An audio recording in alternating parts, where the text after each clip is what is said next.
Welcome back to my channel. അപ്പോൾ ഇന്ന് നമ്മൾ ചെയ്യാൻ പോകുന്നത് ലിവർ റോസ്റ്റാണ്. എറണാകുളത്ത് കായീസ് എന്ന് പറയുന്നൊരു ഹോട്ടലുണ്ട്. അപ്പോൾ അവിടെ നമ്മൾ ബിരിയാണി ഓർഡർ ചെയ്യുമ്പോഴത്തേക്ക് അതിൻ്റെ കൂടെ കഴിക്കാനായിട്ട് ഒരു കോമ്പിനേഷനായിട്ട് എടുക്കുന്നത് മട്ടൺ ലിവർ റോസ്റ്റ് നമുക്ക് കിട്ടാറുണ്ട്. അത് വളരെ ടേസ്റ്റ് ആയിട്ടുള്ള സംഭവം. ഈ ബിരിയാണിയുടെ കൂടെ തന്നെ ഒരു മട്ടൺ ലിവറും കൂടി കൂട്ടി കഴിക്കുമ്പോഴത്തേക്കും പ്രത്യേക ടേസ്റ്റാണ്. അപ്പോൾ നമ്മളിപ്പോൾ ഇന്ന് ചെയ്യുന്ന മട്ടൺ ലിവറല്ല, ബീഫിൻ്റെ ലിവറാണ്. അപ്പോൾ അതെങ്ങനെ ചെയ്യണമെന്നുള്ളതിൻ്റെ വീഡിയോ നമുക്കൊന്ന് കാണാം.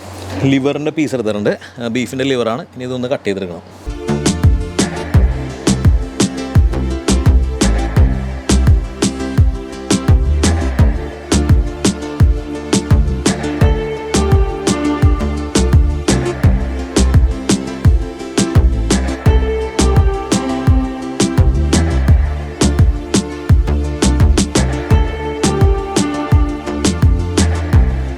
അപ്പോൾ ലിവർ നമ്മൾ കട്ട് ചെയ്ത് ചെറിയ പീസാക്കി എടുത്തിട്ടുണ്ട്. ഇനിയിപ്പോൾ ഇത് നല്ലോണം നമുക്കൊന്ന് കഴുകിയെടുക്കണം.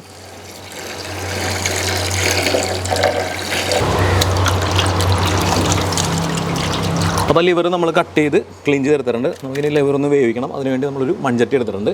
മൺചട്ടിയിലേക്ക് നമുക്ക് ലിവർ ചേർത്ത് കൊടുക്കാം. ആവശ്യത്തിന് ഉപ്പും ലേശം മഞ്ഞൾപ്പൊടിയും വെള്ളം ഒഴിച്ചിട്ട് നമുക്കൊന്ന് വേവിച്ചെടുക്കണം. നമുക്ക് വെള്ളം ഒഴിച്ച് കൊടുക്കാം. ലിവർ മുങ്ങുന്ന അത്രയും വെള്ളം ഒഴിക്കണം. എന്നിട്ട് നമുക്കിത് നല്ലോണം ഒന്ന് വേവിച്ചെടുക്കണം. ബ്യൂട്ടൻ സ്റ്റവ് എടുത്തിട്ടുണ്ട്. ഇനിയിപ്പോൾ അടുത്തായിട്ട് നമുക്ക് ഇതിൻ്റെ മുകളിലേക്ക് ഒരു തവ വെച്ച് കൊടുക്കുന്നുണ്ട്. ഇതിലേക്ക് നമുക്ക് വെളിച്ചെണ്ണ ഒഴിച്ച് കൊടുക്കാം. അപ്പോൾ എണ്ണ ചൂടായി വന്നിട്ട് ഇതിലേക്ക് നമുക്ക് കറിവേപ്പില ചേർത്ത് കൊടുക്കാം. ഇതിൻ്റെ കൂടെ തന്നെ സ്ലൈസ് ചെയ്ത് കട്ട് ചെയ്ത സവാള ചേർത്ത് കൊടുക്കാം. അടുത്തായിട്ട് നമുക്കിതിലേക്ക് പച്ചമുളക് ചേർത്ത് കൊടുക്കാം. വെളുത്തുള്ളി നീളത്തിൽ കട്ട് ചെയ്താണ്. അതുപോലെ നീളത്തിൽ കട്ട് ചെയ്ത ഇഞ്ചിയും ചേർത്ത് കൊടുക്കാം. നല്ലോണം ഒന്ന് മിക്സ് ചെയ്ത് കൊടുക്കാം.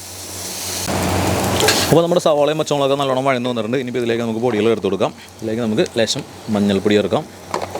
അതിൻ്റെ കൂടെ തന്നെ മല്ലിപ്പൊടി ചേർക്കാം. കുറച്ച് മുളക് പൊടി, ഗരം മസാല പൗഡർ, കുരുമുളക് പൊടി നല്ലോണം നമുക്കൊന്ന് മിക്സ് ചെയ്യാം. അപ്പോൾ നമ്മൾ ലിവർ ചെയ്യുമ്പോഴത്തേക്കും ഒരിക്കലും ചെയ്യാൻ പാടാത്തൊരു കാര്യം എന്ന് പറഞ്ഞു കഴിഞ്ഞാൽ ലിവർ നമ്മൾ പച്ച ലിവർ നേരെ എടുത്തിട്ട് കട്ട് ചെയ്തിട്ട് മസാല കൂട്ടിയിട്ട് അതിലേക്ക് ഒരു കാരണവശാലും ലിവർ നേരെ ചേർക്കരുത്. എന്തുകൊണ്ടാണെന്ന് വെച്ച് കഴിഞ്ഞാൽ ലിവറിൽ ഒരുപാട് ചോര ഉണ്ടാകും. അതുപോലെ ടോക്സിക് ആയിട്ടുള്ള സംഭവങ്ങൾ ലിവറിൽ കൂടുതലായിരിക്കും. അപ്പോൾ അതുകൊണ്ട് തന്നെ ലിവറിന് ഒരു ചെറിയൊരു ടേസ്റ്റ്, അതായത് മോശം ടേസ്റ്റ് ഉണ്ടാവും പച്ചക്ക് ചേർക്കുമ്പോഴത്തേക്കും. അപ്പോൾ നമ്മൾ എങ്ങനെയാണ് ചെയ്യേണ്ടതെന്ന് വെച്ച് കഴിഞ്ഞാൽ ലിവർ എടുത്തിട്ട് നല്ലോണം കഴുകി വൃത്തിയാക്കിയിട്ട് ഒന്നും കൂടെ ഒന്ന് കട്ട് ചെയ്ത് പീസാക്കുക. എന്നിട്ട് അതിന് ശേഷം ഈ പീസ് നമുക്ക് ഒരു പാത്രത്തിലേക്ക് ഇട്ടിട്ട് വെള്ളം കൂടുതൽ ഒഴിക്കുക. അതായത് ലിവർ മുങ്ങിക്കിടക്കുന്ന അത്രയും വെള്ളം ഒഴിച്ചിട്ട് അതിലേക്ക് നമുക്ക് കുറച്ച് ഉപ്പും മഞ്ഞപ്പൊടിയും ചേർത്തിട്ട് ലിവർ നല്ലോണം വേവിച്ച് മാറ്റി വെക്കുക. എന്നിട്ട് അതിൻ്റെ മുകളിലേക്ക് കുറച്ചും കൂടി വെള്ളം ഒഴിച്ചിട്ട് ലിവർ ഒന്ന് ക്ലീൻ ചെയ്യുക.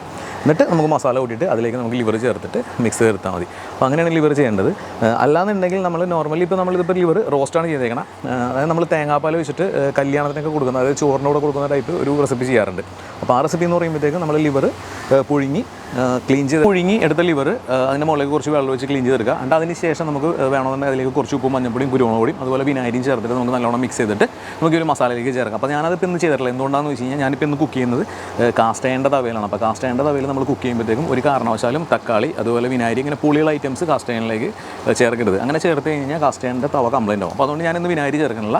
നോർമലി ഞാനത് കഴിയെടുത്ത ലിവർ നേരെ എടുത്തിട്ട് നമ്മൾ മസാലയിലേക്ക് മിക്സ് ചെയ്തിട്ടാണ് നമ്മളിന്ന് കറി തയ്യാറാക്കാൻ പോകുന്നത്. അപ്പോൾ അത് നമ്മുടെ ലിവർ വേവായിട്ടുണ്ട്. നമുക്ക് ലിവർ ഈ ഒരു മൺചട്ടിയിൽ നിന്ന് കോരിയിട്ട് ഒരു ഊട്ടപാത്രത്തിലേക്ക് ഇട്ട് കൊടുക്കാം.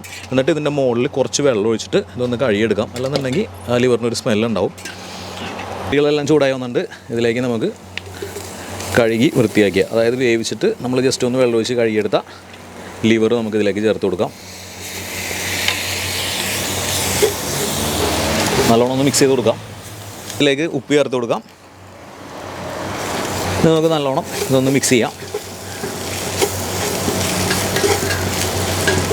അപ്പോൾ മസാല നല്ലോണം മിക്സ് ആയിട്ട് ഇതിലേക്ക് നമുക്ക് വെള്ളം ചേർത്ത് കൊടുക്കാം. കാസ്റ്റ് അയണിൻ്റെ തവ ആയതുകൊണ്ട് ഞാൻ ചൂടുവെള്ളമാണ് ചേർക്കണം. അപ്പോൾ കാസ്റ്റ് അയണിൻ്റെ തവയിലേക്ക് ഒരിക്കലും പച്ചവെള്ളം ഒഴിക്കരുത്, വെള്ളം ചൂടാക്കിയിട്ട് തന്നെ ചേർക്കണം. അല്ലെന്നുണ്ടെങ്കിൽ കാസ്റ്റ് അയണിൻ്റെ തവ കംപ്ലൈൻ്റ് ആവും. അപ്പോൾ ആവശ്യത്തിന് വെള്ളം ഒഴിക്കാം. നല്ലോണം ഒന്ന് മിക്സ് ചെയ്യാം. അപ്പോൾ അത് നമ്മുടെ ലിവർ റോസ്റ്റ് റെഡി ആയിട്ടുണ്ട്. നല്ല ഡ്രൈ ആയിട്ടുള്ള ഒരു റെസിപ്പിയാണത്.